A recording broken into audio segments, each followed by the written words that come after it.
3, 2, 1. Well. Turns out I was very right about one thing, but very wrong about another. I was very right about Jarrett Stidham. Jarrett Stidham is not the guy. That's clear now, right? I always said that my problem isn't with Jarrett Stidham personally. It's the fact there's a lot of holes in that roster. And he was not good enough to carry that team, which is what he would need to do. He would need to single-handedly have carried that team. If Jarrett Stidham was the guy, the next guy to take over the Patriots, he would have had the Jimmy Garoppolo-like feel going around him. When Jimmy Garoppolo was Tom Brady's backup, he was the heir to the throne. Everyone accepted it and knew it. That once Tom Brady retires, Jimmy G's next, and the Patriots are still going to be good. And the Patriots organization didn't hide it. Bill Belichick didn't hide it. He wanted to keep Jimmy G over Tom Brady. And Tom Brady won another Super Bowl after that. We don't have that feel with Jarrett Stidham, that he is the next guy like we had with Jimmy Garoppolo. When they drafted Stidham, there was no talk about Stidham being the next guy after Tom Brady. Jarrett Stidham was never that guy. Now, where I was wrong was doubting Bill Belichick, not as a coach. I never doubted him as a coach. I understand he's one of the best coaches to ever coach. Maybe the best. But I doubted it because there's too many holes in the roster, like I said. Even Bill Belichick can get 15 guys that are mismatches against the guy they're playing against to go out and perform at a level to win them 10 or 11 games, as Renee was predicting. Now he's bumped it up to 12. That was the point I was trying to make. At a certain point, the players got to go out and play. Doesn't matter what the coach does. Doesn't matter what scheme they have. They have to execute.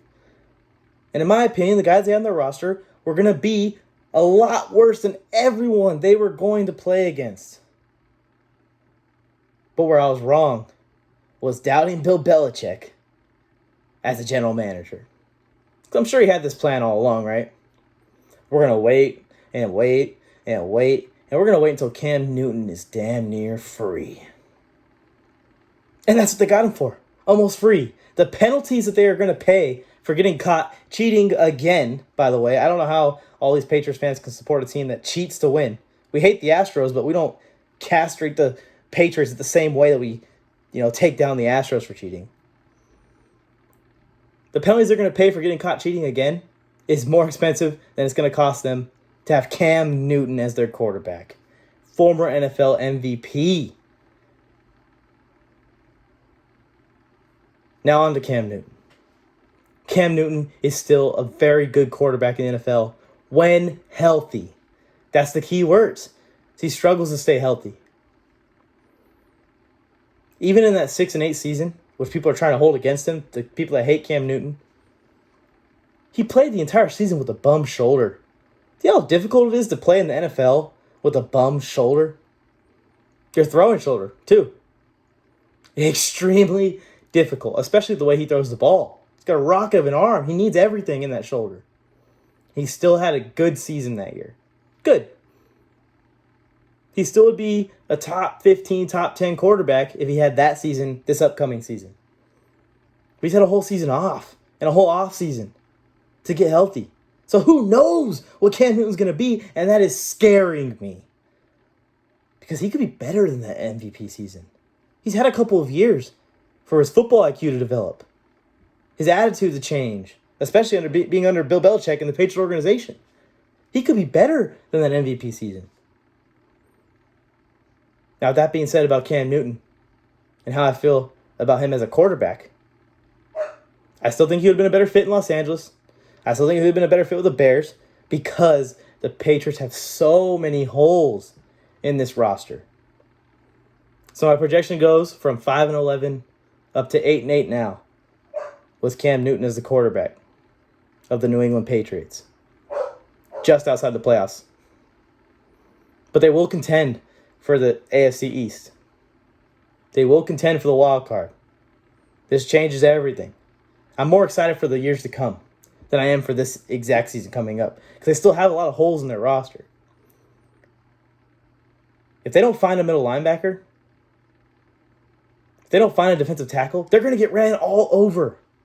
Kyle Van Noy was the play caller, the leader, run stopper of that defense. Danny Shelton is a Pro Bowl defensive tackle. Both gone. And no replacements brought in that are viewed at the same level right now. So if they're on the roster, then bravo to Bill. They need another receiver. Julian Edelman barely made it through last year being the number one receiver. He got beat up. He's going to get beat up again. N'Keal Harry can't stay healthy. We don't know what he even is. Mohamed Sanu, he's just Mohamed Sanu. He's nothing crazy. Not a number one receiver or number two receiver on a team.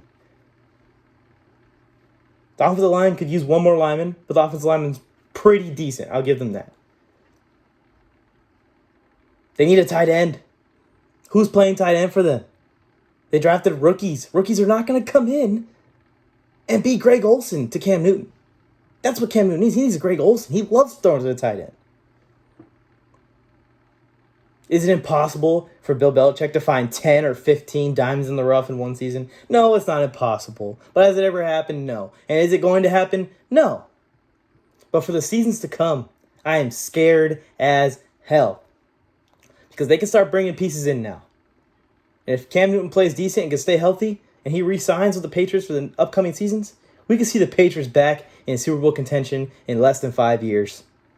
And that's what I'm scared of. Not for this upcoming season. So that's my take on it. We're going to go live this weekend at some point, so stay tuned.